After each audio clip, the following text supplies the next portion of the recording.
Welcome back to the 2H Media web stream. We don't have a name for this show, but that's okay. It's the web stream. Is it? We can't call it like what it is? I mean, that's what I called it just now. It's the web. It doesn't officially have a name, but it's us. If you want to name it something, let us know. Yes. I'd love to start getting emails with recommendations. That's what we should call it. I will open those emails. We are going to continue with our normal established format. We've got a series of articles that we're going to be talking about and some discussion topics for each. Some really relevant ones today. I'm excited. Canada's digital leap halted is probably the article I'm most excited to discuss. But there's some great ones in there as well. We're talking about why stealing a car with Flipper Zero doesn't make any sense.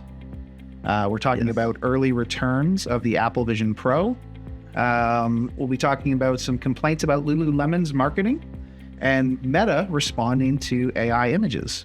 It's a very well-rounded topic today. We're a little bit all over the place, but there's lots of this been going on. So that's what you have to do. We're covering the things that we feel are important. So right on. I'll kick us off with our first article. Kick us off. I'm excited about it. Right on. So share screen real quick. Meta will start labeling AI-generated images on Instagram and Facebook. When an AI-generated image of the Pope in a puffy white coat went viral last year, internet users debated whether the pontiff was really that stylish. Fake images of former President Donald Trump being arrested caused similar confusion, even though the person who generated the images said they were made with artificial intelligence. Soon, similar images posted on Instagram, Facebook, or Threads may carry a label disclosing they were the product of a sophisticated AI tools, which can generate highly plausible images, videos, audio, and text from simple prompts. Meta, which owns all three platforms, said on Tuesday before this article was published, which was a while ago, that it will start labeling images created with leading artificial intelligence tools in the coming months.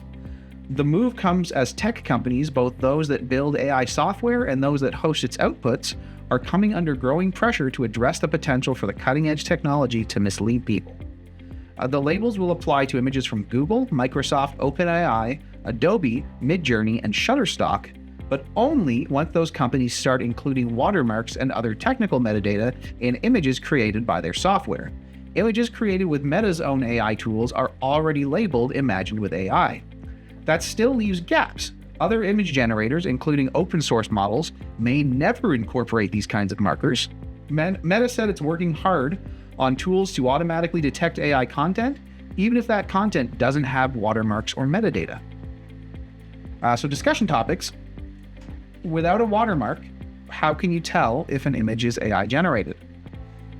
Well, I grew up in the 90s with some amazing, I think it was provincially, federally funded advertisements about the North American house hippo. Right. And this is before social media, this is before everything. And they are, if you're not familiar with that commercial, they should run that commercial every day. They should have never turned it off. The primary premise of that commercial is to say that advertisers or that people can make things look like anything they want in order to persuade you for something that they find that they want you to do. And it was a very cute hippo eating peanut butter on toast, and it was great. It was a great commercial. One of my favorites. If memory serves, people didn't stick around for the disclaimer at the end of the commercial, and demand for house hippos surged when this commercial was on air, which is wild. Yeah, which is wild. They should bring that back. So great. I don't have a way of me personally telling. I go to trusted sources. So like, I do not trust stuff that I'm seeing on like, again, believe what the saying is, believe like 50% of what you see or what you hear, and like 10% of what you see, and like believe nothing. Like you gotta fact check stuff, you gotta verify stuff. It's only gonna get harder, like as more and more content comes out that is generated through AI. But normally it's like, does it pass a smell test for me? It's like, why am I not seeing it? If I'm seeing it in one place, if it was really true, I would be seeing it everywhere. Yeah. I mean, So- there's some telltale signs you can look for. AI still struggles with hands. Still struggles with hands. That won't always be true, but look for extra fingers or missing fingers, and that can be a good way to tell if an image is AI generated. Have you seen the AI video of Will Smith eating spaghetti? Yeah, it's a pretty old one at this point, but Yeah. it's pretty obvious. There's some things there that don't add up, some facial features that don't make any sense. There's Yep. still, but You'll see a lot of facial features that are off still in AI generated still images. On the video side of things, some of it's gotten pretty impressive, but it's even easier to tell an AI generated video than an image. Often the movements will look unnatural. Sometimes you'll see inconsistencies from the beginning of the video to the end of the video, like objects will change shape or properties as the video progresses. seeing as how easy, like, again, based in Canada, the population here is very susceptible to influence. So there's still, like, which blows my mind, there's still people falling for gift card scams, like, all the time. Like, every day, it's millions of dollars in fraud. And if I can get you through an email that is, like, that I can spot a mile away, let alone a video or an AI generated image, I think it's going to pose very, very real challenges for people, typically in the older demographics that have just less exposure to these things. And that's not the point to figure out anything. Like, they're not the problem. The problem is with the people actually trying to convince people of things that aren't true. There's going to be a massive, massive problem. I've had conversations with my parents and they hook, line, and sinker. They're into it. It's like, that's so part of the education. I'm going to segue that right to our third discussion topic on this article. Should we be concerned about AI images and misinformation? I would absolutely. Absolutely. I don't know what that depth of that concern is, but, like, concern is a spectrum. You have to be concerned with this because there are a lot of bad actors out there, especially if I can convince any percent of the population to, again, a more susceptible demographic of the population to do something. They're going to do it. They're going to see that as an opportunity to take advantage of that.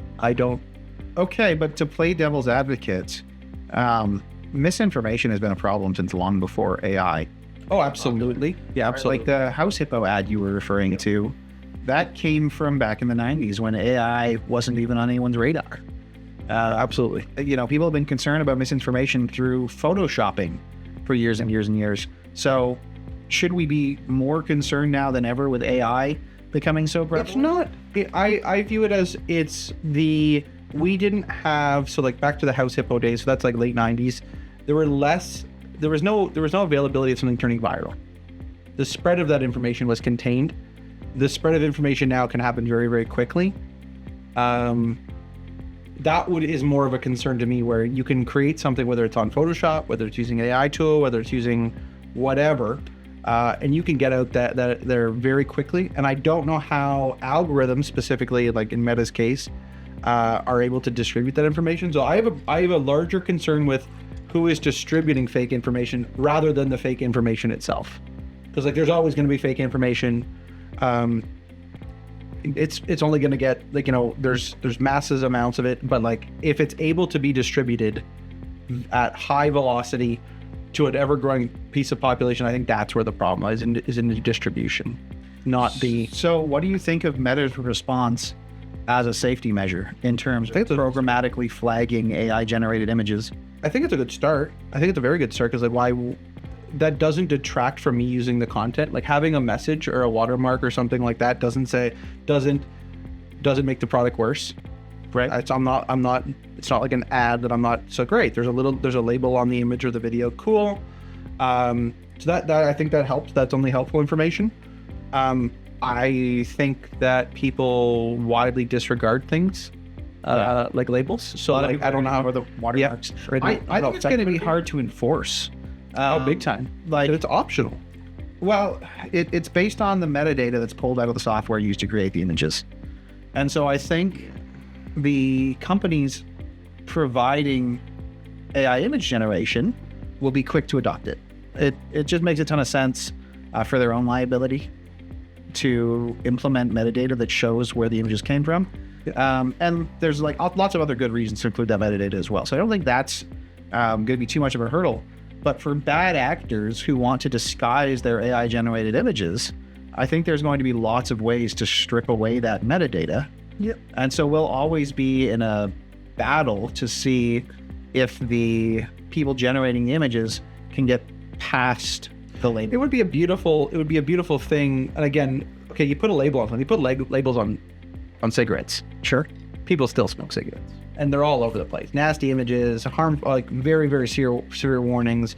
And there's a lot of products that have labels right now that, whether, like, we went through Tide Pods years ago. It says specifically on them, do not ingest, do not do anything with them, out of touch of children. And that was still a viral sensation of bad things happening. So the label in some degree helped, but it still didn't prevent the problem from happening, where people were misusing the content or sharing it improperly. I think this is like step one of many. Okay. I don't have a personal problem with it so far, because again, I'm of the generation where I'm verifying things. Yeah. I'm not going, pick up the phone and call my aunt right away and tell them that Trump's been arrested. I don't think that's there are some people I can imagine doing that, but like, again, I'm not going to jump to conclusions or take something at face value without taking a step back and going, do I trust the do source? I trust a source? Yeah. Do I trust my sources? Do I? Because I might trust grandma, but I don't necessarily trust grandma to I verify. trust grandma's recipes. Oh, she makes great stuff. But like where grandma's getting her information, it's so I think there's a grain of salt component there. You have to there's a testing component that I don't think the general public is capable of doing. So like, let's just say we break them down into like big percentages. There's going to be a very tech savvy audience and a very non-tech savvy audience. And I'm not worried about the tech savvy audience managing the current levels of AI image generation and misinformation. I'm worried about like the weaker members of society when it comes to these things. And I do think they're at risk. I have no idea how you solve a problem like this, because again, like you said, misinformation, like you can turn on cable news. Yep. And you've got one news station saying one thing, and you've got one news station saying the complete opposite thing on repeat. I was watching a YouTube video the other day, and they had a sponsor segment for a platform that curates news articles and lists the political biases of the platforms before you get into the article. So it'll show you curated news from like both sides of the aisle, and it'll let you know before you go diving into the article. This is 80% right-leaning, or how far right or left, and again, I think that information is very good. It's still just a label. Sure, but I thought it was a really interesting service in terms of trying to cut through. I like that. Right? Like, there's so much misinformation. It's hard to know which sources you can trust. Even when you're looking for sources from people who are on the same side of the political spectrum that you're on, it's hard to know how accurate their information is, or if they're just latching on to the talking points that are going to speak to their base. I've got my own. So like within the news I read, I'm not even looking at the umbrella of the news organization. So like Globe and Mail for something. So like big Canadian news network in Canada. Great. The articles that I'm reading, particularly the finance section, I'm looking at the author going, I follow the author more than I follow who any of those authors are. No, I will not. But like, I'm following the author, not the major publisher, which is, and I got nothing against Globe and Mail. They're great. Yep. But I'm not going to it because it's Globe and Mail's perspective. I'm going to it for the author's perspective on the specific topic, and that changes from time to time. And sometimes they are throwing balls, and sometimes they're throwing strikes. But I know, generally speaking, who that author is. Yeah, I've done some background on who he or she is. It's great. That's how I've done it. I have no idea how much time people are putting into curating their own information. It's a good question. Well, I know a lot of the people in my personal network aren't. They're not. I would agree. People enjoy their echo chambers. It's really, really difficult to encourage people to look for nuanced stances. Even play the devil's advocate.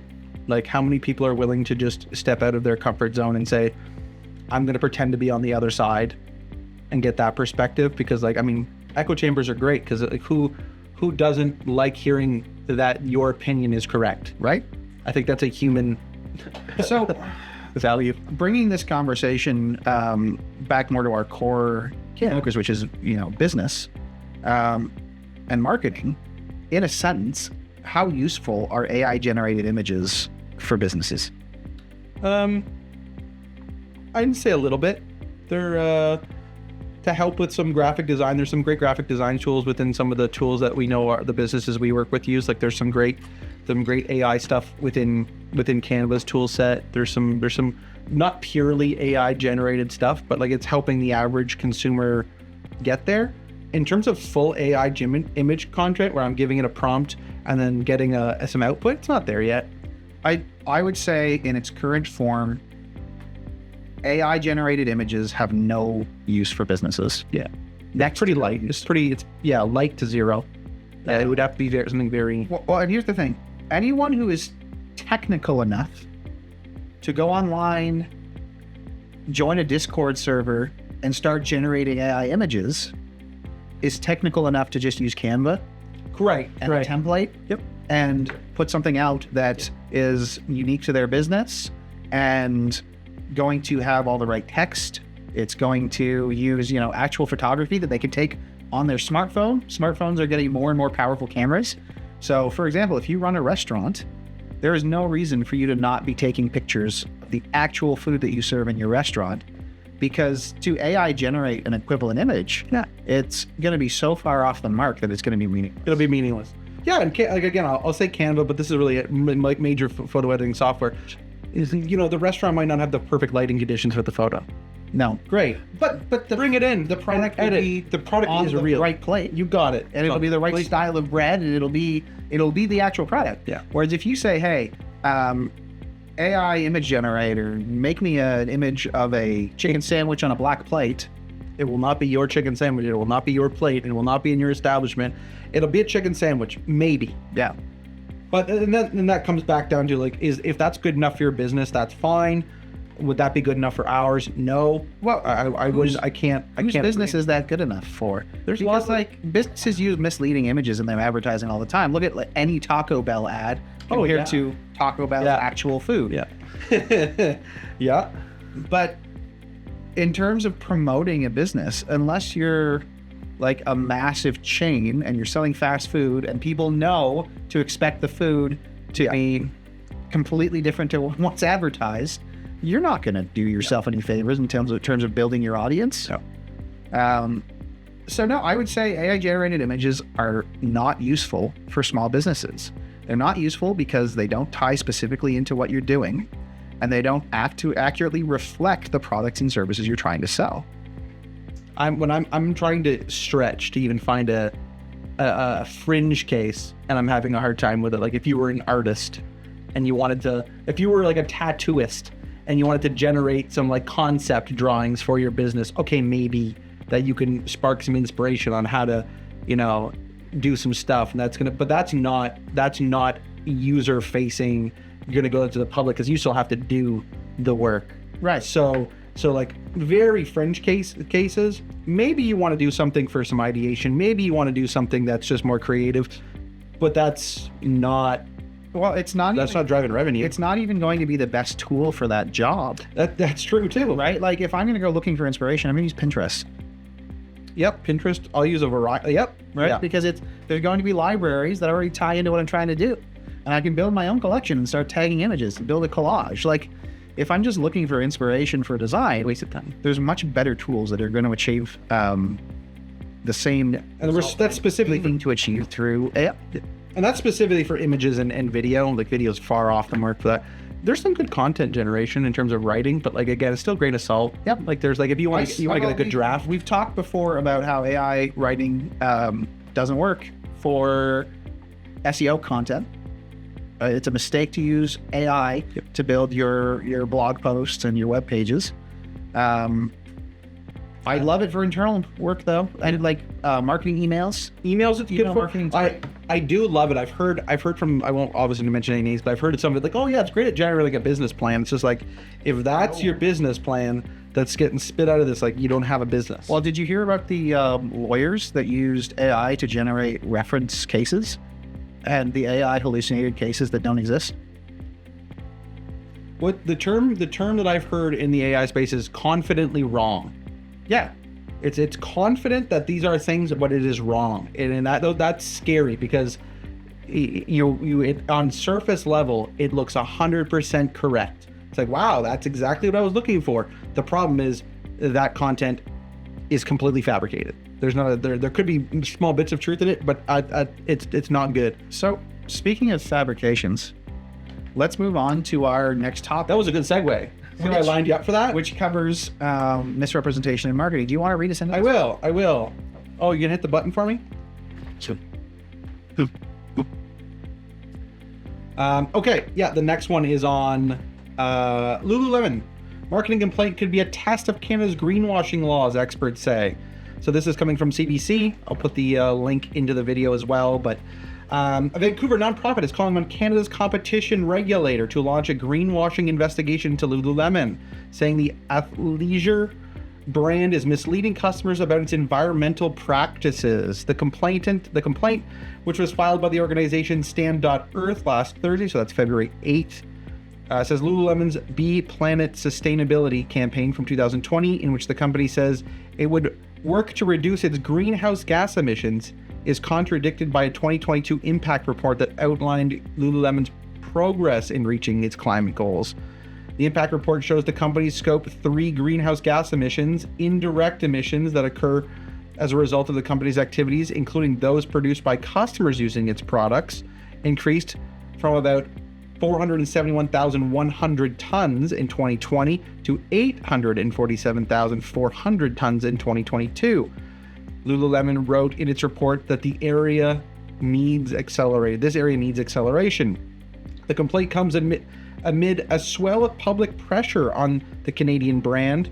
A recent Bloomberg story highlighted members of the yoga community, including former Lululemon ambassadors, who have distanced themselves or severed ties with the company, disappointed by its track record on climate change, which is wild. And then those numbers, like, that's even just hard to even think about how many tons that is. Yeah, in the grand scheme of things, I have no idea how that compares to other companies, so I don't want to say that's a lot. Let's move your laptop in a little. Just to you in frame. Cool. Reading off it. Cool. It's a lot of tons.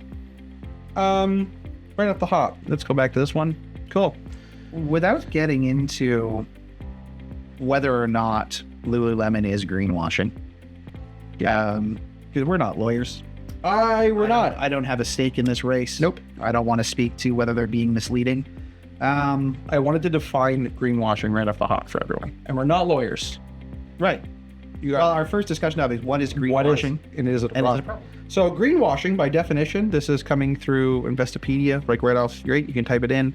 Greenwashing, also called green sheen, is a form of advertising or marketing spin in which green PR, so green public relations and green marketing, are deceptively used to persuade the public that an organization's products or aims and policies are environmentally friendly. Great. So that's what it is. And is it a problem? I think any deceptive advertising or marketing practice is a problem. Obviously, yes. It's a problem. We talk about this all the time. Our motto is just be right. Be right. If you're promoting your company as having values that it doesn't actually have, that's doing no one a favor. Yes. Which kind of answers our second discussion topic as well, which is Lululemon's brand values are personal responsibility, entrepreneurship, honesty, courage, connection, fun, and inclusion, notably not environmentalism. So if environmentalism isn't one of their brand values, they may or may not be successful in their efforts to become a greener company. But if that's not one of their brand values, from a marketing perspective, is it something that they should be promoting themselves on? I don't see how that fits into the brand. Like, typically, when it comes to messaging, we are trying to leverage our strengths. We want to talk about ourselves, how good we are, about X and Y, and that's about why people should care about us. And if you don't have, environmentalism as the keyword here, if that's not something that the company actually does, I don't see that how that benefits you by highlighting a weakness now. And there's some things in there that could go either way. They list personal responsibility as one of their brand values. Now, note that that's not corporate responsibility. No. What about honesty? Honesty is number 3. Sure. So, I mean, again, okay, we don't want to get into whether or not they're being dishonest with their marketing. Nope. That's going to be determined in court. But I think if you're not a company that cares about the environment as one of your core brand values, you shouldn't be using it in your promotional materials. Yeah. What's an example of a company that really does put environmentalism first? Patagonia. Okay, so like for them, it would make sense to push environmentalism in their marketing materials. How does Patagonia put environmentalism first? There's lots. I think they donate a lot of money back to green initiatives. I think, don't quote me on this, but I remember a time when they were planting trees. They were trying to offset their carbon footprint. They were choosing some of the ways that they were sourcing some of their product. I don't know all the details about them, so I don't want to get that wrong. But they were making active steps that were very public about why they were doing things as a company. And it made sense because they said, we value this thing. And then it was like, walk the walk, talk the talk. They actually were doing things. Now, again, I have no idea what the impact was. I have no idea. But at face value, because I've been into a Patagonia store, it made sense. Yeah. They it's like, great. They were broadcasting some of their impacts. They were saying, this is what we did. This is when we changed it. This is the positive impact we had. Great. Like, it was tangible. It felt tangible. 100%. Now, to be clear, we're not saying that companies that aren't environmentally friendly shouldn't try to become more environmentally friendly. Absolutely not. And if environmentalism isn't one of your brand values, that can change. It's also okay. Sure. You don't need to pick a side. We can focus on what we're good at, and we don't need to get into every realm of every single value. I think it depends a little bit on the optics around your company. So let's take Lego, for example. Oh, Don't great. quote me on this because I don't know off the top of my head what their brand values are, but I don't believe environmentalism is one of them. They're like one of the major plastic producers in the world. They are. But at the same time, Lego is taking steps to use biodegradable plastics in the design of their toys. Lego is trying to become more environmentally friendly, and they've been very public about this. Now, when your product is something that by its very nature causes a lot of pollution, you're going to suffer criticism for that, whether or not you take a stance on environmentalism. If you're throwing out your Lego, I'll give you my address. And you can send it my way. Sure. So yes, there is an argument to be made that Lego doesn't typically go into a landfill because it's something that can be easily passed on. Yep. My Lego from when I was a kid went to my stepdaughters. So it's, being passed down from generation to generation now. And hopefully it stays in our family and gets passed to the next set of kids. And they build it to do that. Right. It's not a single-use plastic bag. But at the same time, Lego hasn't stopped producing new sets. Correct. So this is an ongoing source of pollution, and any steps they can make towards mitigating that problem, I think, are valuable. They just have to be honest about how they're marketing them. And to my knowledge, Lego has done so. They're not claiming to be a net good for the environment. They're talking about taking steps to solve them. Because I opened a Lego set recently. Yep. They individually package parts of the build in specific marked packages. So back when I was a little kid, it was all in one big package. And then they increased the amount of packaging inside the cardboard box to make it easier. So great. That packaging from the set that I just opened had information on the packaging, because there's a lot of it, indicating that packaging was not what you thought it was. It did have a compostability. Interesting. There was messaging on the packaging. I didn't read all of it because I was more excited to play with the Lego, but there was clearly marked identification on the package. So again, that's not a core value of theirs, but they're making steps to not create more of a problem. So all this being said, without referring back to what we talked about so far, when is it appropriate to advertise being green or environmentally friendly? I prefer to show off results when it comes to advertising. So like, what have we done? Can we lean into an accomplishment? How do I actually tangibly show that I've done something, or am I making a commitment to do something? So like, if I can show that I'm part of the solution, or if it's a strength, or a commitment of dollars, or a commitment of something, I want to highlight that. I want to highlight the fact that we are doing active steps to reduce a problem solution. We know that our product is doing X, and then we're combating it to make it better.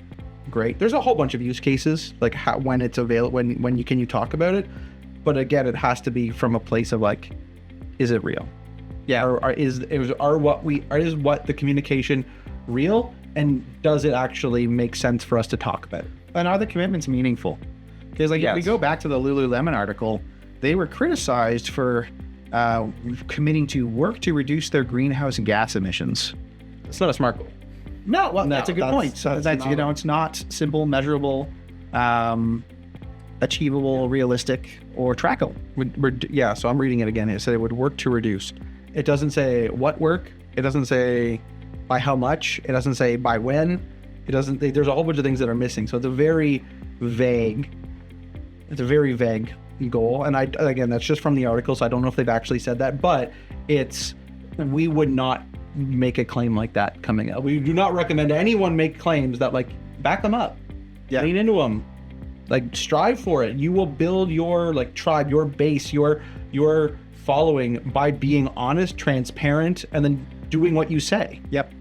And if you are fundamentally not an environmentally friendly company, but you've taken small steps to be more environmentally friendly, you can talk about that. Yeah, talk about it. They can't take it away. You can still say we got a long way to go, but we're making steps. Let's show them. But don't advertise yourself as an environmentally friendly company or as a green company when those steps aren't going to solve the overall problems that you're creating. A lot of it's an optics question at the end of the day. If you do the things you say you're going to do and you market to your strengths, it's really hard for anyone to call you on anything underhand. You said we were going to do it, and we did it. Good for you. Lovely. So speaking of optics, let's move on to our next article. This one's a fun one. This one is, we're going to try not to get too political with it. Yeah, we won't. But it is about a political topic. Alberta Credit Union CEO told members Tucker Carlson sponsorship was a marketing tool to grow banks' membership. An Alberta credit union is coming under fire for a so-called marketing strategy to expand its membership in socially conservative circles. Bow Valley Credit Union, BVCU, CEO Brett Oland told account holders demanding answers from the company at its Tuesday, February 13th annual general meeting, the decision to sponsor an event with former Fox News commentator Tucker Carlson in Calgary last month was a tactic to grow its new target demographic. The Rocky Mountain Outlook obtained a recording of the AGM, which was held virtually and closed to non-account holders. The credit union is trying to appeal to those who want more control over their lives and finances, including people with different perspectives and values who have felt excluded by mainstream banks. During its AGM, Oakland acknowledged the chat was getting feisty as many BVCU clients took issue with the company's strategy to grow membership and questioned its values, refusing to vote on proposed bylaw changes until the CEO and board explained itself for sponsoring an event hosting Carlson, who is often criticized for disseminating harmful rhetoric and misinformation. For context, who the heck is Tucker Carlson? Making a lot of headlines right now for interviewing Vladimir Putin in Russia. He's a former Fox News anchor who has now gone independent and is producing largely online content, is my understanding. Long history of content production. He was on Crossfire. He's been in mainstream news for a long time. Yep. A long time. You remember him with the bow tie? Do you remember him with the bow tie back in the day? I don't. Okay, yeah, it's Crossfire. He was known for wearing a bow tie, which I thought was particularly funny. Yeah. Without getting into, political opinions, Tucker Carlson is a very right-wing talking head.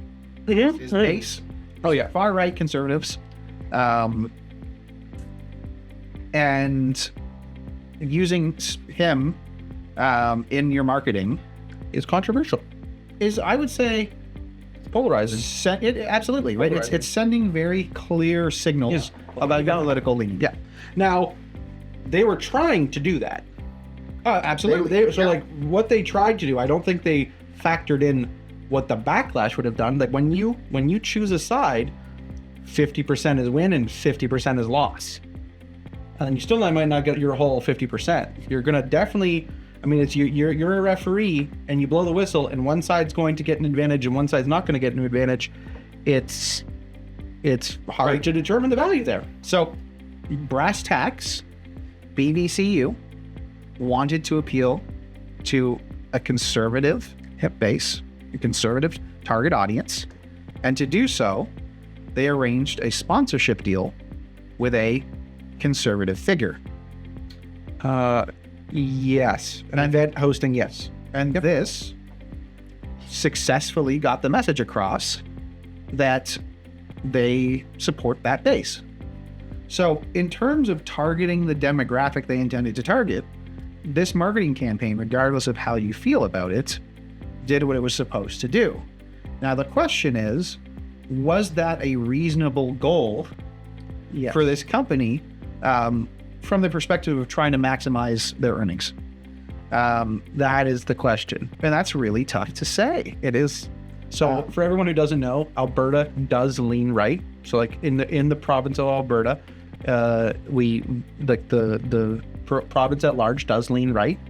You can bring up like polling data from like the last, I think 4 or 5 election cycles. So like the audience is there. So it's factoring it all in. So the trying to call balls strikes. The demographic, the geographics, they were in the right province. They were probably talking to the right people. I don't know who their obviously we don't have any details on like who their shareholders are or who their what the article says, it was close to people that didn't have accounts. So like we don't know who their account holders are. And we don't know how many.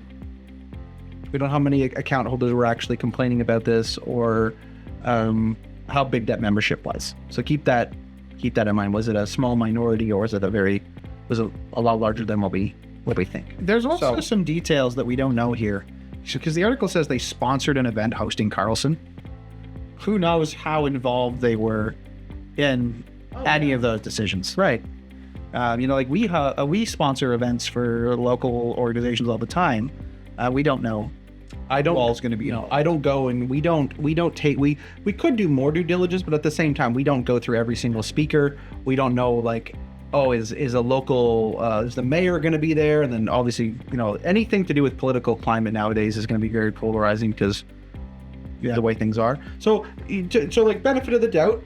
Now let's say they did. That said, refreshing myself on it. Yep. They did claim it was to appeal to that demographic. So yeah. So it is what. So we'll assume that they. Yep. How could this play out? What are some possible? It could. I also don't know how big BVCU is. So like that's not a credit union I'm familiar with in Ontario.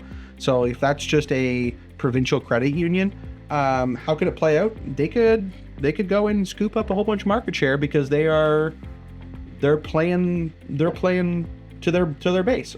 Okay, great. If that's not the case and it's a little bit bigger than that and that credit union is all over the place, well, you could tick some people off by saying, hey, that's going to be true of every. I don't know how much it comes down to the size of the credit union. I think if enough of their base, if enough of their core users that are already using their services disagree with this political stance, they could be in trouble. They could see a big drop off in customers.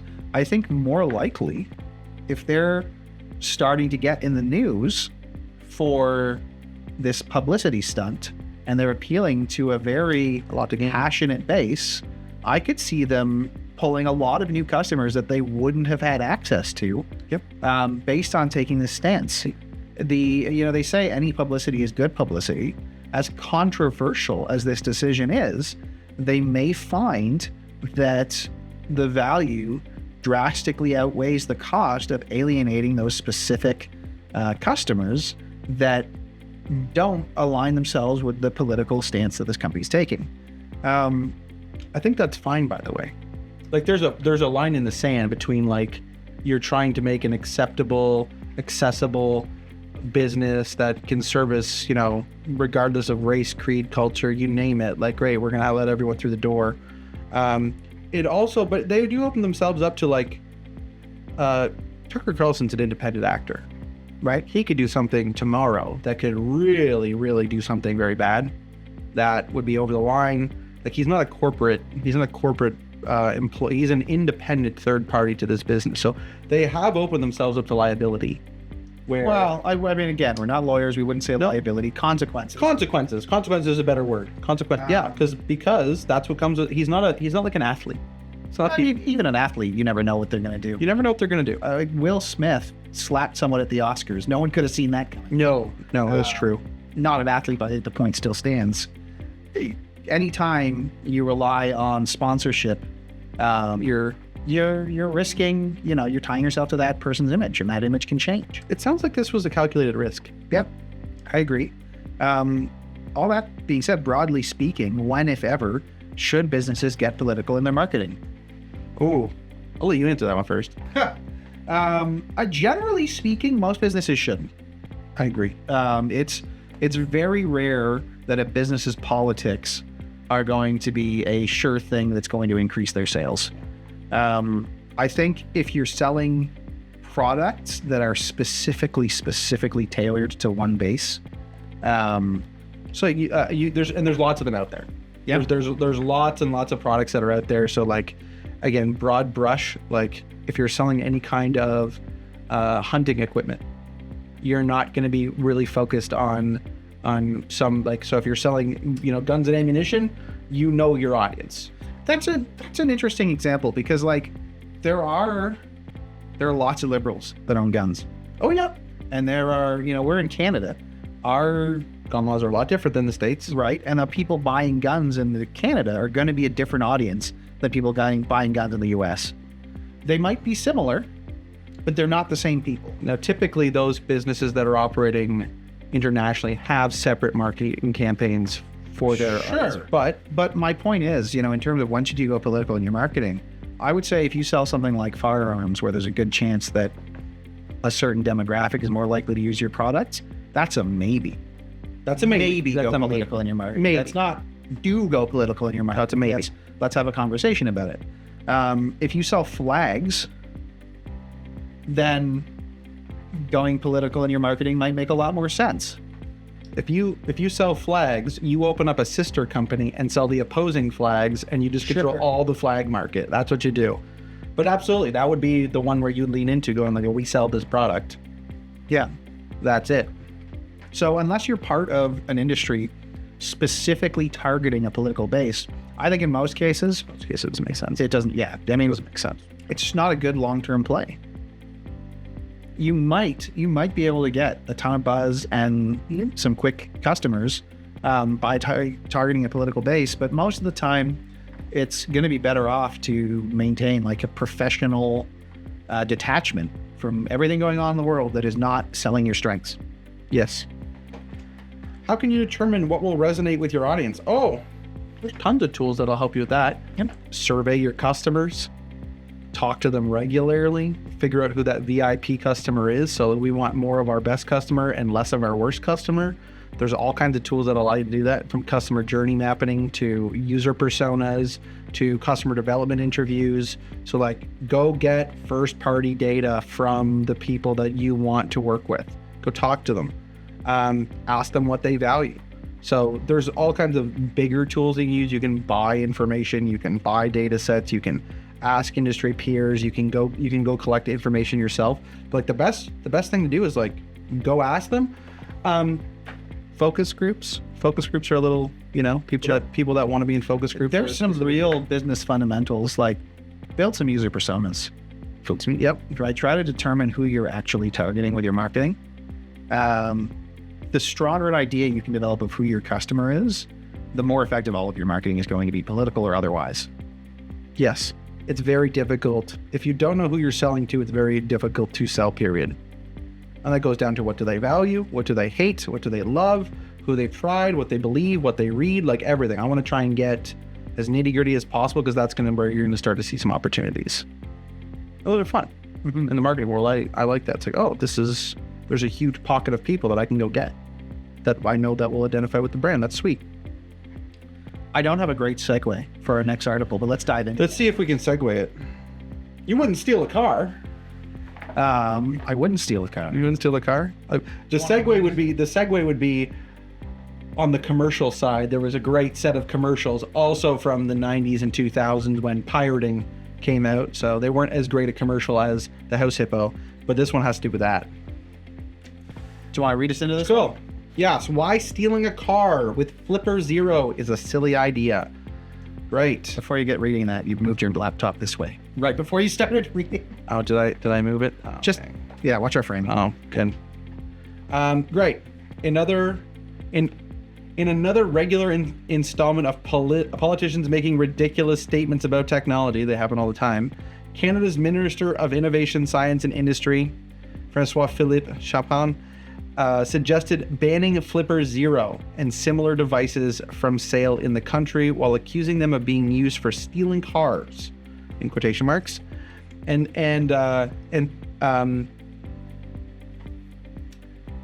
similar, so like other devices as well. This didn't sit right with I'm gonna try my best on your name, Peter Fairley, who put together a comprehensive overview video of how car thieves really steal cars.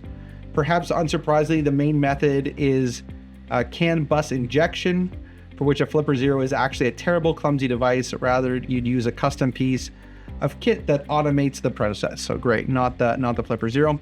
You can also find these devices being sold all over the internet as so-called emergency start devices for sale, all of which use weaknesses in the car's CAN bus network. The common problem appears to be that with these days, even the lights of the car being part of the CAN network, an attacker can gain access for injection purposes.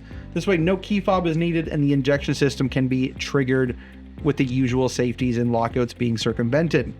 Ultimately, although the Flipper Zero is a rather cutesy toy, yep, they're small, it doesn't do anything that cannot be done cheaper and more effectively than anyone with a bit of CAN bus knowledge and disregard the law. So we're going to get down into some content here. And again, that's from Hackaday. It's a great article.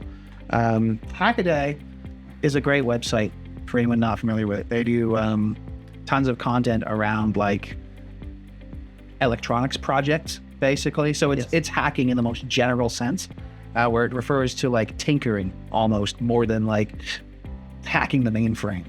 Hacking the matrix. I like that. I like the word. I like that. We tinker. I specifically pulled an article from this source because these are the end users. Right? This is not a news agency that's unfamiliar with the technology. This source isn't just going and getting politicians' opinions on how scary the technology is. This is like a bunch of nerds. A bunch of nerds. We love nerds, but that's a bunch of nerds and tech geeks and those people that we definitely identify with doing cool stuff with software, hardware. Yeah, and they publish it on Hackaday. Go check it out. And in this case, the conversation around some statements by Canadian politicians recently suggesting that we should ban sale of devices like the Flipper Zero. For context, what the Flipper Zero is essentially a microcomputer similar to a Raspberry Pi, built into a plastic shell with some buttons and a screen on it. And it lets you perform some basic network hacking activities like sniffing for Wi-Fi signals. As a tech troubleshooting tool for like a system admin, you could like maybe use this product. That's a Flipper Zero. To make your life a little easier. But at the end of the day, it's primarily a toy, as the article suggests, for enthusiasts that are interested in learning more about tinkering with their electronic devices. It looks like a Tamagotchi. It looks very much like a Tamagotchi. And there's even a little dolphin on it because it's Flipper. Well, the dolphin. I assume that's inspired by Johnny Mnemonic. Oh, it probably. I don't. Yes. Right. Probably. Yeah. Classic Keanu There it is movie with the hacking dolphin. Yeah. So clearly, this is not a device targeted at like hardcore criminals wanting to steal cars. And as the Hackaday article suggests, there's better technology for that purpose widely available online. So why anyone would use this particular piece of technology for that, it doesn't make any sense. It's a ridiculous proposition, but it's a hacking tool that's made a ton of headlines in tech news for being a cool piece of technology. And so with the publicity that it got, it started to get on some political radars. And now we're talking about banning these kinds of tools in Canada. So our main discussion topic for this article is banning technology even effective? 9 times out of 10, no. I did want to highlight that why it's targeted as cars because Canada's got a major car theft problem, so they're probably trying to throw this as a scapegoat to try and say, hey, we're doing something to solve. Well, let's not speculate as to why the politicians are making statements they're making. Sure, but to ban something is normally not the answer. Right. Normally not the answer. There's this wicked thing called the Streisand effect, where when you highlight something and you try to take it down or remove it, it only draws more influence to it, and it actually does the exact opposite of what you're actually trying to do, which is try to either get this out of public hands or something. The more attention you draw to it, it'll just blow up. And that's why we're talking about it. If this never came out, we wouldn't have been. So like we're part of that Streisand effect right now. So I can't think of an effective ban on technology that has ever worked. Yeah, it's a good question. So if I had a Well, like look at even the Google versus the ad blockers conflict that's been going on the last several months. Google has not been winning that fight. Oh yeah, they just spend lots of money on it, and then it's like what they do in the military. You've got defensive weapons and you've got offensive weapons, and then they just go back and forth, and one will have superiority for a minute and then they catch up, and it's just your constant battle of like shifting who's on top of it. That's just an escalating problem that just keeps going and going and going. Right. So when you try to ban this, it's just like, well, what's the end game there? Where does that stop? I don't understand how that. Well, and there's no. What would a ban on that type of device even look like? Because preventing import and sale. That's it. That's no. But that would be. You're missing the question. How would you even determine what falls under the ban? Oh, absolutely. Right? Because not lawyers. I would have no idea how to structure I have no idea. That doesn't make sense. Just logistically, based on what the technology is, the ban would either be so restrictive, or so specific as to be meaningless, or so broad as to be useless. My question there too is like, okay, great. So I'm looking at the Flipper Zero. It's this little device. Cool. What is so special about that device that could not be replicated on a smartphone?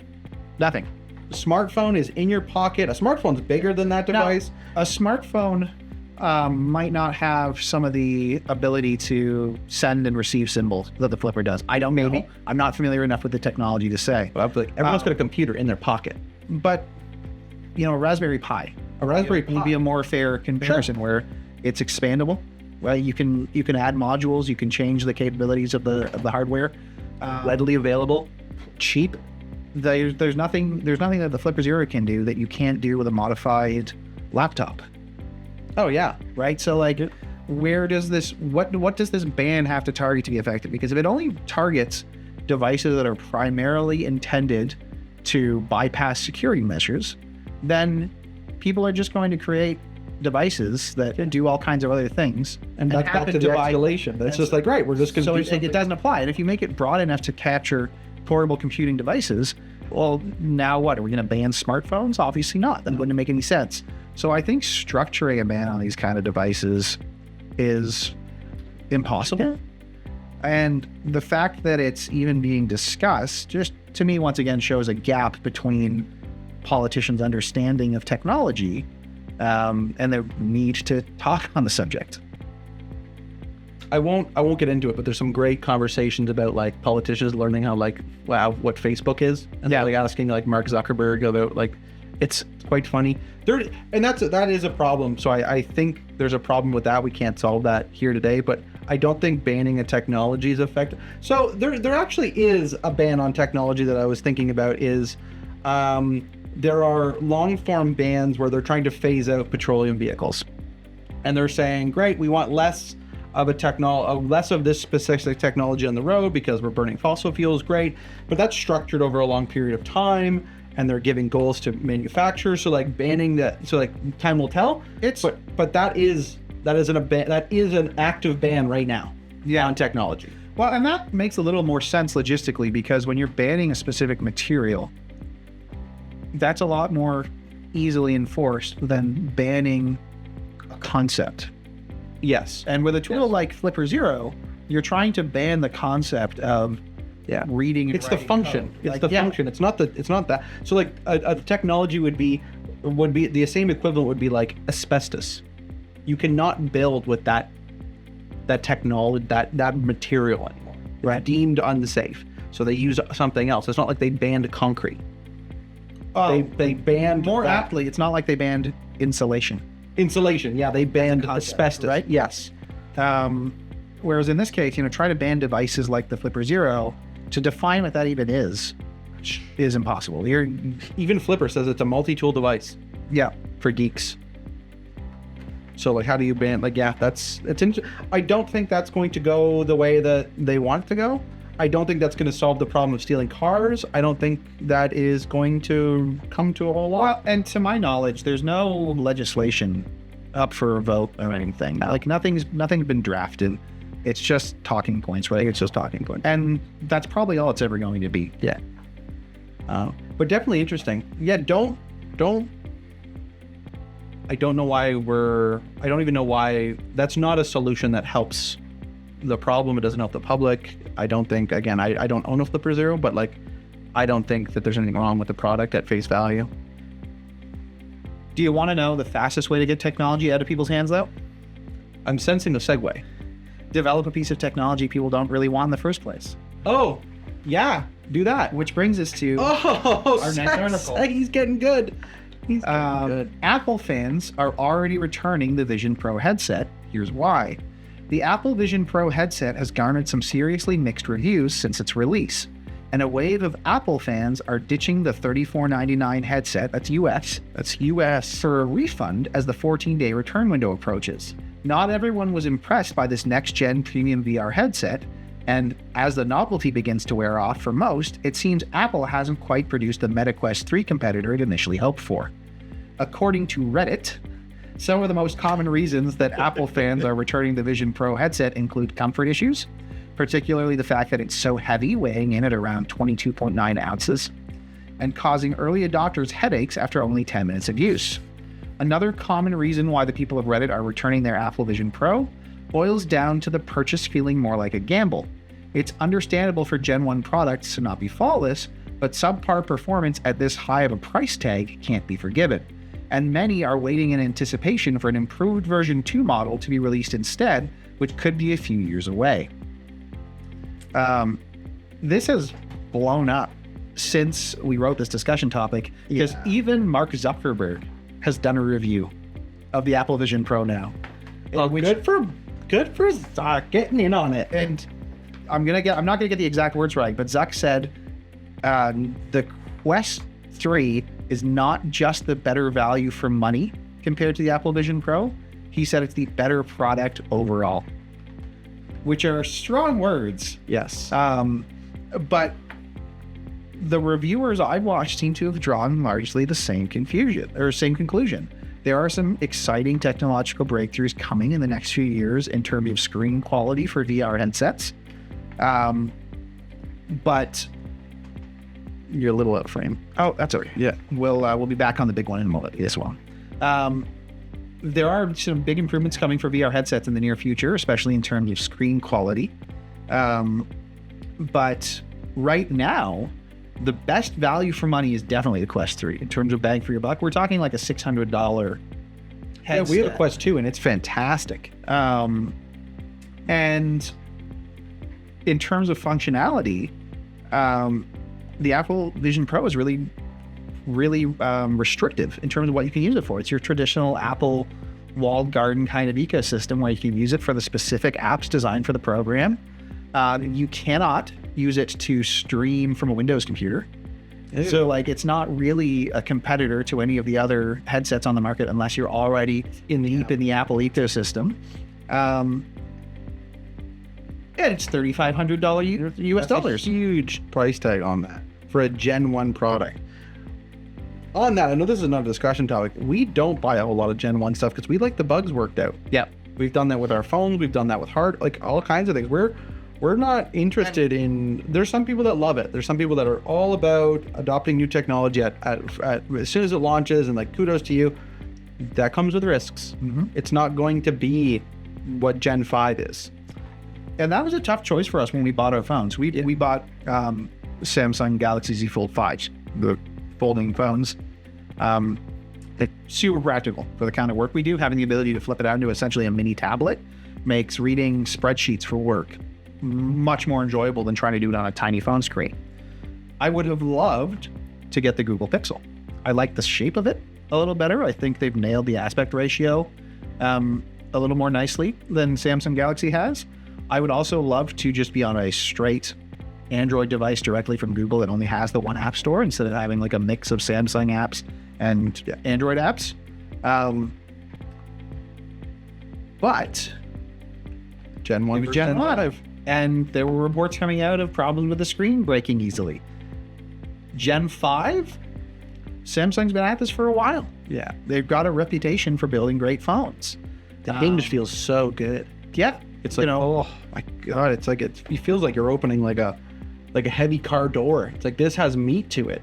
We're almost a year on now from getting these phones. It's been a while. And it feels like the day I got it. Yeah. There's not like, oh my goodness. Like, still super happy with it. Yeah, very happy with it. So I know that was not part of the discussion, but there's risk to Gen 1. So like factoring that in, there of course we're going to be disappointed because of, bad, I want to jump straight to our third discussion topic, Sure. then we can bounce back to the other ones. Is the Apple Vision Pro overpriced? I have to say yes, because I don't see a practical piece of functionality. Like, I'm sure you can play some games on it. I'm sure you can communicate with some friends on it. I don't know what it does differently besides a VR or an AR aspect for $3,500. When there's a competitor that's putting out a product, so the Meta Quest 2, if you haven't seen it, it's got a Meta logo on it, and it does a lot of the same things. And I don't know all of the comparisons, but it's like a fifth of the cost, a sixth of the cost. So like, there's a big discrepancy. So I have to say, when your competitors have a product that is very good as well, and you're coming in at 8 times the cost, you're gonna have a hard time competing in that market. And that's where we have to like ask the question: how do you define the correct price for a product? It comes down to demand more than demand. Like this product might be priced really reasonably when you account for the R&D that went into it, the actual manufacturing costs, the risk that Apple took on developing it, and they're trying to pass some of that on to the consumer. But when there's already excellent products in a much lower price range, even if this is a reasonable price for what you get, I don't think the market can bear a VR headset at that price point right now, especially when the uses for VR headsets are limited. So I'd say it's overpriced. In your mind, what is the use case for a VR headset? I've done a couple of, so we've got a Meta Quest 2. One is a little bit of novelty. Showing people VR for the first time is really, really cool and fun, and it's enjoyable. Like, that's the novelty for that part. We've taken a couple of VR tours of some cities around Europe for some upcoming trips and whatnot. That's very fun, but again, limited. Video gaming on it is pretty cool. I've played ping pong on it. We've done a bunch of Beat Saber. Like, I know Ali uses it for some workout stuff. She puts a sweat on, so like, she is getting value out of it that way. Have you ever tried using it as a productivity tool? As a productivity tool, other than the working out stuff, no, I have not. So maybe we can talk about this on a future stream. I would love to get your opinion on extending your desktop. I've seen that. Right? So rather than utilizing the extra physical monitors, just getting extra screen space on your VR headset. How do you find that as a productivity tool? Could be. One of the use cases I've heard for, what these headsets are excellent for is if you are traveling a lot for work. Oh. Right? So like in the office like this, it would never make sense to use it. 5 screens in front. You've got, and like if you want to interact with other people, the pass-through on the headset is just not the same as just talking in real life. But if you were in a hotel room and you had to crunch some work and you didn't have access to extra monitors, would a VR headset maybe be a worthwhile experience from a productivity It perspective. sounds like you're going to get a neck workout too, because if you got this thing on, it's the Meta Quest 2 does not feel heavy. It is heavy, but it's balanced. It doesn't feel like you're. So for a productivity tool, never used it. I know that they're very fun. Well, no, but it's very fun. It's cool. It works very well. I've not tried the Apple Vision Pro. I wouldn't condone the price tag, because I mean, normally we compare. Oh, yeah. Like, I'm going to say like, hey, what's the extra value here? At this point, I've been looking at VR headsets because I think they're awesome. I don't know how much use I would get out of one, but I like the idea. I'm torn between the Quest 3 and Yeah, that one's coming up. getting a used Quest 2, because it's like $300 or $600. What do I feel? Yeah, like? what's the big difference between the last three? Yeah, I'm not sure, but the Apple Vision Pro is not even on my radar, because and that's again there's an excellent $600 third option. generation versus first. Yeah, it's But try it out. Like, I wouldn't, I'm not recommending a specific brand, but if you've never experienced VR, it is cool. It's like, yeah, we're in the future. It's 2024. They're cool devices. Now, again, in terms of productivity, you be the judge, and it depends on your work. Like, I know there's so many people that would not do anything for, period. I've seen I don't know how true and how accurate this is, but I've seen someone use it in the construction space, and they're walking through a facility, and they've got the blueprints loaded into the headset, and they can see what's behind the walls. They can see, like, okay, this is where our main plumbing stack is. We can see it because that was done before, so there's some value there. I don't know how much value that actually posed to now, where the previous work wasn't done. I'm like, oh, that would be really cool if you actually had the schematics of a house loaded in, so that you could do things. That's such or a weird niche value proposition, though, right? Because like, It's an app I within don't the see that taking off for new builds, because you're just going to follow your process and then be done. You'd have to do Like, something. you're not going to have a lot of value. Yeah. As the end user. So like, unless you're trying to sell it as a value add for whoever moves into the property, I don't know. but then like, how many people are going to care about a VR headset integration? And maybe if the technology becomes more widespread first, right? Like, technology that ties in with your smartphone has become a huge seller. Every day, yeah. So if VR can become as ubiquitous as the smartphone, then I could see that kind of thing. There's tools within the VR ecosystem that are good, like doing virtual house tours. If you're going to go invest in $1 million home, Well, if you're going to go invest in $1 million home, you should go see it. you have to go see it. Yeah, you're going to go see it, even to experience it before it's built. I know that I've seen some of those big factory like floors. So they're great. I mean, that's you're spending a lot of money, so you can try not to make too many mistakes with that. But again, they're fringe. Like, how many people are building $1 million homes? For me, I think the biggest factor is the form factor of the devices still needs to get smaller.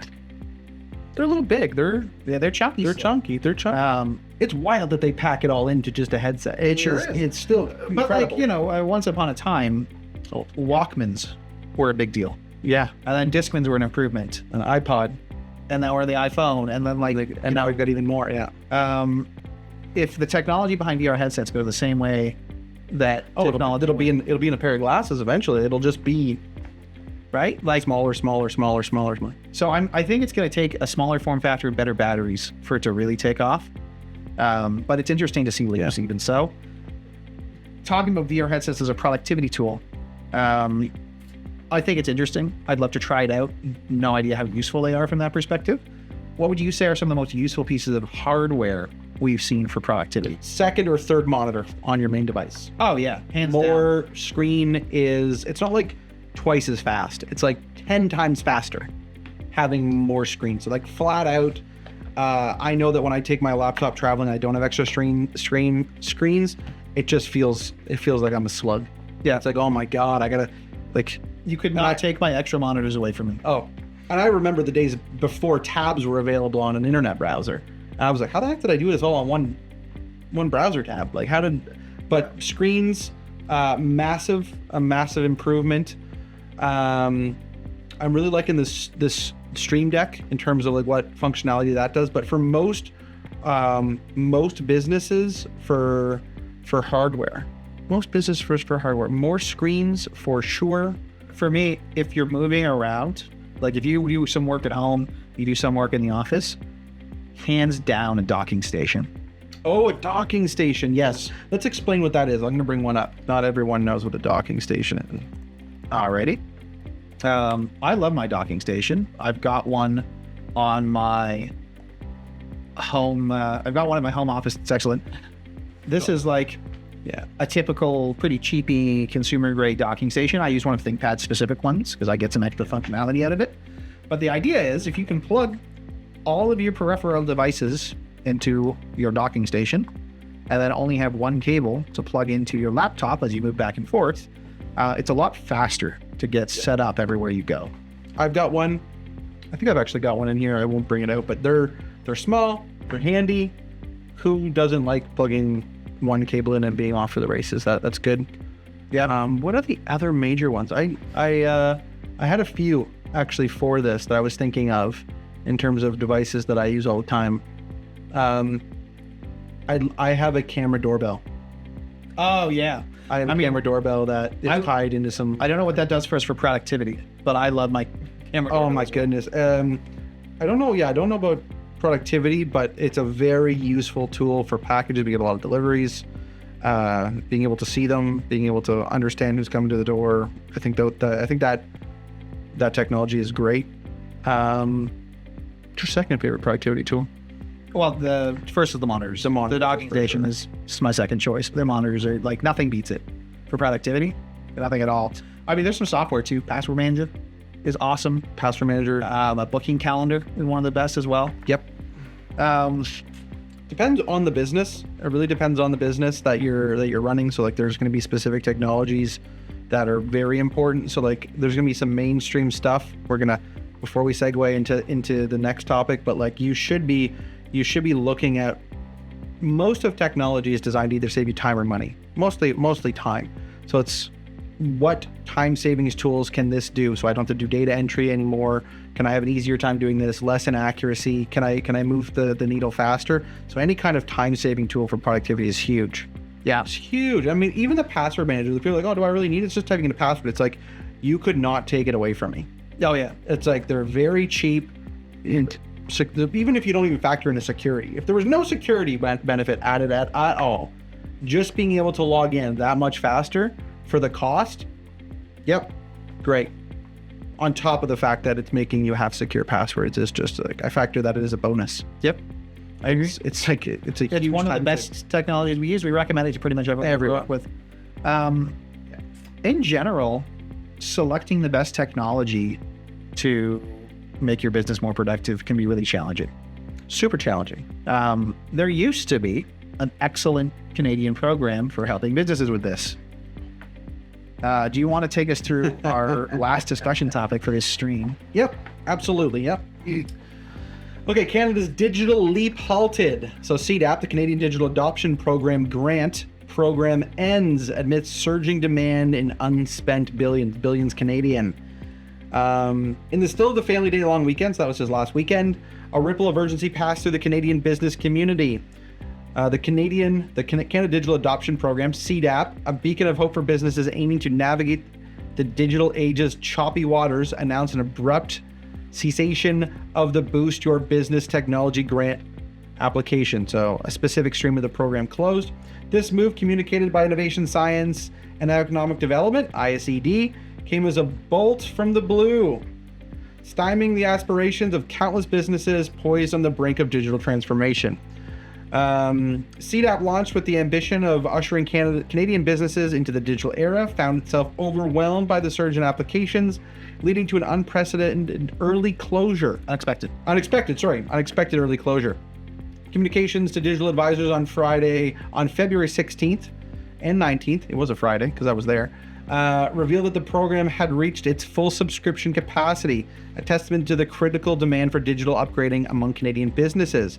Despite the abrupt termination of new applications, businesses with approved grant agreements breathe a sigh of relief, assured of continued support, including access to BDC's 0% interest loan and a youth wage subsidy for implementation.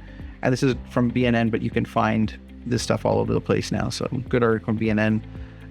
We have strong ties to this one. Yeah. I mean, In our last stream, we were talking about how awesome this program has been. it was supposed to go, but the expected closing date was not, and the posted closing date was not supposed to be for many months, June 2025. Yeah. And then that was going to be the stop of new applications, and people already in the system would have had their time to complete the program. So like this is an abrupt end and a very early end. And we always knew it could end early because Yes. them running out of funds was always a possibility. And they made that clear. When it's over, it's over.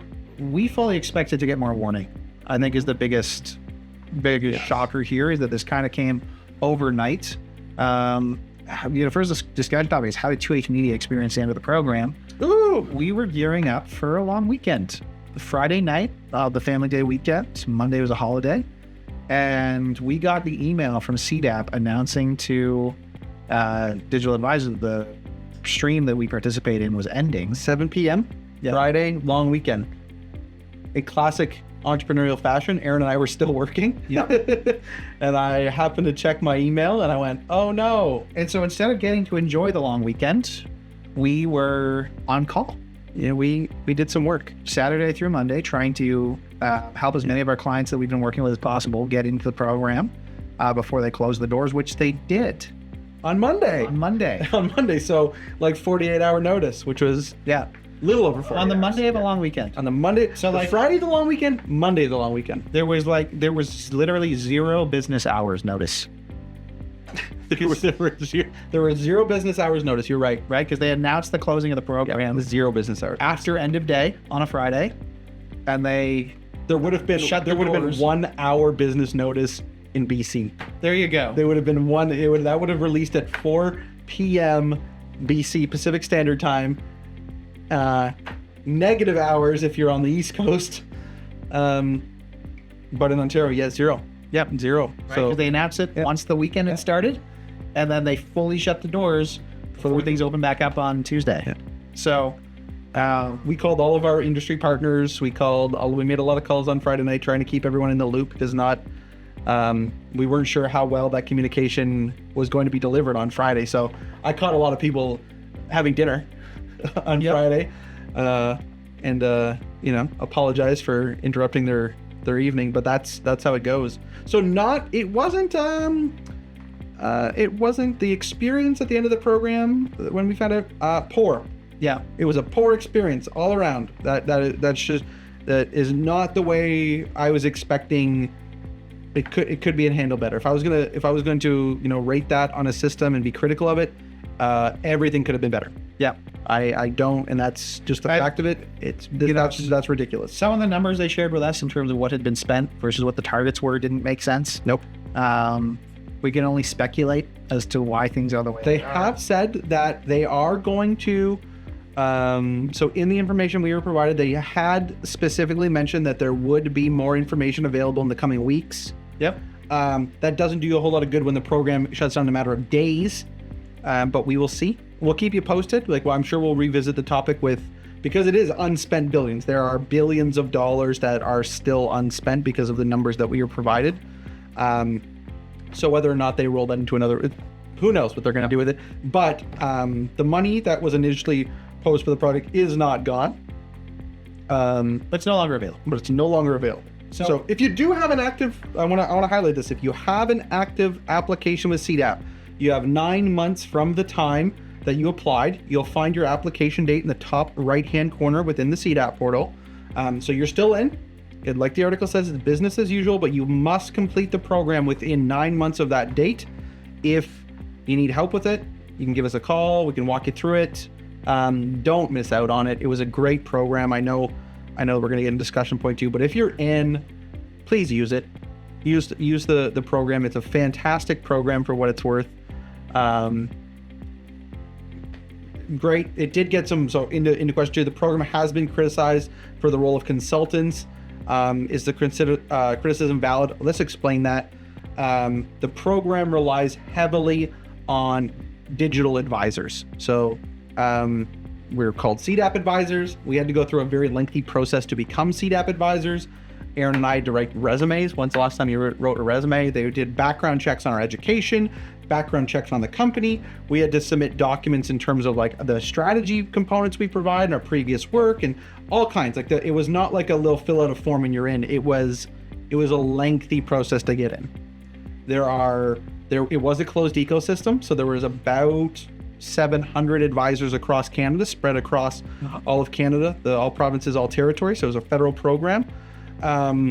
Let's talk specifically about where the criticism came. Yes. So the way the program was structured is that there were $15,000 grants to build a digital transformation plan. And then in order to implement those plans, the intent was to go get an interest-free loan through BDC and or a $7,300 wage subsidy. Yes. Now, that $15,000 grant, the actual initial chunk of money given to the business, must be used to develop a transformation plan. So you are forced to work with a consultant in order to build a digital adoption plan to outline which technologies are going to move the needle for your business. And then with that plan in hand, you apply for the loan and the wage subsidy. And that plan needed to be approved by the program. So it wasn't like you could just make a plan willy-nilly. The advisors needed to get the plan approved. Yes. So there were multiple checkpoints of the plan. Now, the major criticism of this approach was that $15,000 in grant money ultimately went to the consultant rather than the business. And people felt that the businesses should have been helped directly instead of creating this cottage industry of consultants. The problem with that, from our perspective as an agency that's been working with businesses through grant programs for many years, is that when you give business owners money to improve their technology, most of them don't know what technology is going to make a real impact on their business. A lot of the time, people have shiny object syndrome, and they're chasing trends that they think are going to move the needle, when really they need an expert to guide their digital transformation based on an understanding of what the technology actually does and how it can fit into their business. It's wild how many people we've been approached by through the smaller stream of CDAP, which is a micro grant program, and through previous micro grant programs for things like email marketing support, digital advertising, search engine optimization, when they've got fundamental problems with their marketing pipelines that will limit the effectiveness of all of these activities that they're asking for. More often than not, people approach us looking for more lead generation when their biggest problem is really a conversion rate challenge on their website. We can push as much traffic as you like into your website, but if it's blocking people from becoming customers, then there's no point in us increasing the amount of traffic. We're better off solving that conversion rate problem than just taking your money to try to push more traffic. Unfortunately, not every agency and not every service provider takes that stance. So it's very common for people to utilize micro grants to kick off projects that they think are a good idea because they don't really understand the marketing infrastructure required to move dollars into their company. And they're working with service providers that are more than happy to take their grant money and implement these solutions that aren't really moving the needle. And so from our perspective, CDAP was a brilliant program. It was really well positioned in the sense that the grant money being used for consulting forces you to build an actual plan. And there were some problems with the execution, which we'll come back to in a bit. But in principle, that grant money being used to develop a plan should put you ahead of all of the people wasting implementation dollars on things that don't help their businesses grow. Now, in addition to the grant money, there's that interest-free loan and the wage subsidy. Well, those are excellent tools as well. The wage subsidy gives you the ability to hire a student worker to come in and implement. Didn't even need to be a student. Not the point. Yep, but It allowed you to hire a worker to come in and do the heavy lifting to implement long-form products or projects. You know, maybe you need updates to a bunch of the copy text on your website, or you need your products uploaded into your Shopify store. Those dollars were a really effective way of getting those kinds of tasks completed. And then the interest-free loans were an excellent option for kicking off larger technology projects that are going to make more of a difference to your business. And some business owners were hesitant to rely on the loan because that's money that they have to pay back. So ultimately, those expenses are coming out of pocket. But armed with an effective digital transformation plan, the premise is that those technologies you're implementing should create enough impact on the business that they pay for themselves before you finish repaying the loan. And at 0% interest, it does a massive, it's a massively powerful tool in mitigating the risk of adopting new technologies. Yeah.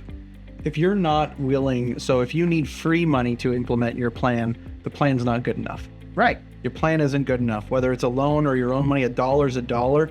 If you are expecting free dollars to implement it's not a good plan. You should want to do this. Your business should need to do this, and the proof is in the pudding. So, is the criticism of the role of consultants in this program valid? I don't believe so. But I think it's a few that ruin it for the many. I think criticizing the lack of oversight on consultants in the program is extremely valid. And this ties into our third discussion topic. If the program was to be retooled, there's no sign that it's going to be, but if it was going to be retooled and relaunched, what changes would we recommend, having been through the program and worked really hard to create meaningful digital adoption plans? When you're talking about 700 consultants, for a federal program, 700 is nothing. For the amount of money they had, like managing $700 billion program. When you're talking about 700 is zero. I believe that every single one of those consultants should have had individual meetings with someone from CDAP. Oh yeah, there should have been an account manager at CDAP that managed, 25 of those things, 25 of those people, and there was heavy accountability. There was heavy accountability to get in. There needed to be heavy accountability during. Yeah. There should be heavy accountability. They made it very clear there was going to be accountability after, proving all kinds of things, but in the middle, there was nothing. There was very little. CDAP, or the ICD, released comprehensive guidelines on what elements the transformation plans needed to include. But they didn't specifically release a template document for people to follow. They didn't specifically define the depth each of those sections needed to reach. And they didn't give meaningful guidelines on going beyond the requirements of the transformation or of the adoption plans. And there were certainly CDAP advisors that took advantage of the program and were pumping out plans as quickly as possible with as little effort as possible, and not taking the time to get to know the businesses that they were consulting for. We won't point any fingers, but we've heard complaints about this over and over and over again through industry partners we worked with in the program. And that's surprising because of the vetting we went through. It's like, this is a really great way to ruin your reputation. This is a really good way to run into the federal government taking a look in your business and going, hey, you violated the terms of the agreement. We had to sign a service agreement to become a CDAP advisor. And in those terms, there's very strong language there that means that you need to do specific things well. I think it's pretty clear that there was a lack of infrastructure to, for example, review all of the plans that went in to ensure that the appropriate standards were being met. But I think $4 billion without infrastructure. You got $4 billion. Infrastructure should be the least one of your worries. Sure. Again, right? We want the money, as much of the money as possible, reaching the businesses. Yeah. So I don't want them to go overboard on the infrastructure either. No. But none is too little. Like we said, account managers for the advisors working with the program would have made a world of difference. As advisors in the program, we, number one, try to provide as much value as possible for our clients. And number two, we're constantly trying to work to make sure that our plans fit the guidelines of the program perfectly, because we didn't want to lose our advisor status. Yes. So I'm glad they gave us the minimums. We never were aiming for minimums. It was like, no, the bar's here. We're striving for up here, because we're looking at it going, we're providing value to the business and using those dollars as if they were their dollars. Yes. We're taking a long-term approach to going, it was a great customer acquisition tool. because I can go approach a business saying, would you like help with your digital technology? Most businesses are going to say yes. What would you say if we could get some funding from the government to do that, so that we could actually do a really, really good job of it? A phenomenal, like, it's going to blow your mind. There's going to be a lot of hours spent together. There's a whole process that we've built out, and at the end of it, you're going to be very happy. We got very, very good reviews out of it, and great. And then they're saying, wow, we found a marketing agency that we can trust, because building trust is very hard in our industry because of the way things are structured, the way things are. Well, because there's so many agencies that are doing a poor job. So like businesses are a little apprehensive about like, hey, why do I want to spend my dollars with you? How do I actually form that relationship? But when you can do it in an environment that's a little bit risk-free and then prove that you're good, that was what the whole vetting process was supposed to be. That whole big process was to prove that you're a real business, that you could handle this stuff, that you had a specific area of expertise. And then from what it felt like, so if it was to be retooled, there's gotta be, just like if you were to have an employee, you're going to have milestones, you're going to have check-ins, you're going to have progress reports, you're going to understand if they're doing good work. Well, and again, I don't want to make it too complex. No, but an account manager would do that. I mean, at minimum, I would like an account manager that we could book a meeting with once in a while and walk through our process. Yeah, right. I don't feel it needs to be specific KPIs and reporting, because we don't want to get into the world of some of the grant programs where all of the effort is going into bureaucracy. I mean, we don't want it to turn into something like that. We needed more than zero oversight, but I wouldn't want to go too far with it either. There was clear flags that wouldn't add baggage to the program. People were signing up for the program, and 2 days later, they had a fully completed digital adoption plan. Yeah. You can't do one of these in 2 days. And then it's coming out from the same business. How are they doing 1 or 2 a day? Yeah. This doesn't make sense. There's not enough time to actually understand a business's market needs, current status, what they're good at. Even if you could condense the required meetings into a 2-day period, which you could do, business owners wouldn't be able to convey the necessary information at that rapid of a pace. So just more back and forth dialogue between people running the program, transparency, and individual consultants, I think would have made a huge difference. Yeah.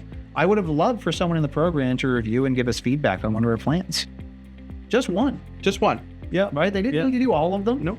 But going through that process once, it would have told us a lot in terms of where we stand in the ecosystem and given us a lot of guidance in terms of how we could have improved.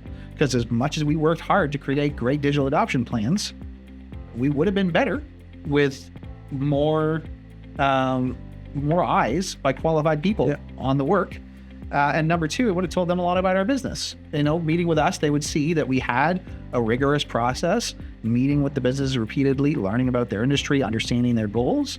And for the people pumping out same-day digital transformation plans just to put people through the program, they'd have seen in a hurry that those people weren't taking the program seriously. There's ways to do it. So we're somewhat familiar with other government-funded programs like IRAP, and they have account managers. They spend a considerable amount of time with these businesses before the money leaves. The money's more substantial than $15,000, so like fine. But like even if there was a requirement to like the program to be retooled, I would have loved that account manager to spend at least one meeting with the advisor. So like 1 hour. They could do 8 of these a day. 1 hour with the consultant, with the digital advisor and the business as a part of the submission process. Walk me through your plan, guys. Tell me what you've done with the $15,000 we gave you. Yeah, I have no idea what the cost of that infrastructure would be. I don't know. Because that's getting more expensive than what I was suggesting in terms of just... Even 15 minutes. Walk me through the plan, guys. Instead of it just being like a digital submission, walk me through the plan. That would have solved some of our problems on the accounting side. Holy smokes, it would have. We had an astonishing number of problems getting invoices accepted by the program. Yeah. In the sense that we would submit our invoices using the same format a dozen times, and it would be accepted. And then suddenly we would get one back complaining about how we had formatted our deposits on the invoice. And any human being looking at the numbers and trying to make sense of them would see very clearly what we charged for the transformation plan and what the participant was trying to claim for their reimbursement, and they would see that those things match. But every now and then we had people confused by the inclusion of a deposit. And it meant that we were constantly trying to figure out how to make our invoices work to get passed by changing perspectives on how this should work. If we'd had a meeting towards the end of the program, like you're suggesting, towards the individual, if we had a submission meeting where we show the plan to someone from the ISED, we could have gotten those invoice questions solved in real time as well. They could have put out a video, a Loom video, about here's what we want. Yeah. This is how the invoice must be structured, and option 1, 2, and 3. Like they do that in the other grant program. In CDAP Stream 1, they show you, they give you a breakdown of what is required for submission. Screenshot of a bank statement, credit card transaction. They show you, here's what we need in very easy. None of that was done here. So like if they could have just given a little bit more resource, let alone the handholding. The handholding would be sweet. But that I think would have solved a lot of problems, because those people on the back end of CDAP would have say, they're going to start smelling out who's doing what. Yep. It's like, how do you not know the business? Like this doesn't make sense. And again, this is all speculation. We don't know how many of these plans were just generated using AI tools and you're done. That's a terrible use of taxpayer funds. It doesn't do any service to the business whatsoever. It's just like, that's not making for a strong Canadian economic system. It's just not. I also don't know how much of that was happening. We had our ears to the ground. So was that 5% of all cases? Was that 50% of all cases? I don't know. But there should be, whenever we're talking about big government spending, there's got to be oversight. Yeah. Because we just run into this problem all the time with government spending. Is like, was it effective? Should we run the program again? And again, I think oversight might be the wrong word for this, because accountability. We're not talking about bean counters going through each plan to find tooth comb to make sure everything is perfect. I think transparency is the better word, because we're talking about a dialogue. Yeah. And to be fair, the ISED was pretty good in their email responses. It was, when we had questions about the program, we were usually able to get answers fairly quickly. Yep. Often we would have been able to get more thought out answers if we've been able to have a conversation instead of just relying on email. I found some of the topics that I tried to get a more solid understanding of required quite an email chain back and forth to make sure we were on the same page. I would, like, from our perspective, yes, as an advisor, but like for what we took it, this is for how we approach this program and how our business runs. This was the best government grant program we've ever been a part of, and like Aaron said, we've been a part of a lot of them. Yeah, it's like, in terms of setting up the businesses participating in the program for success, this has been the best. This has been the best one. Like we've had businesses go through this from 3-person operations all the way up to 100-person operations, and it's just like, this is what they're looking for. And then not everyone is implementing absolutely everything in the plan, because like, again, things change. So like so this takes time. So priorities shift, things move around, people enter organizations, they leave. But this is like a whole bunch of secure information. There's like, we're removing risk. They're getting an outside perspective. We're training their staff a lot of the times just on all kinds of things. We're taking the time to actually go and say, like, you know what, they're probably already in the middle of something. Why don't we actually walk through that with them, understand what they're doing? Maybe it's the right thing to do, maybe it's not. But like, to give them that confidence, there's huge value there. Sure. And then on top of that, those relationships are lasting way longer. So if that program wasn't effective, we would have no relationships. We would have, and I don't know, there's like, of the businesses we've worked with, most of them are now clients, because they go, yeah, we like the way they work. That helps also solve the trust problem in the digital marketing landscape, is who do I trust to help me with this? Because there's a lot of snake oil in the industry. And this was supposed to partially combat that as well. Sure. And it right now, without the oversight, I don't think it did, or without the transparency, I don't think it did. Reining this in is a great program. We would love to see a retool. I wouldn't. We've got a lot of great irons in the fire that we won't get into now, but might talk about in future streams. Oh, big time. And with that, that's our last discussion topic. I think we're good to wrap up. We'll see you again soon. Thanks for joining us.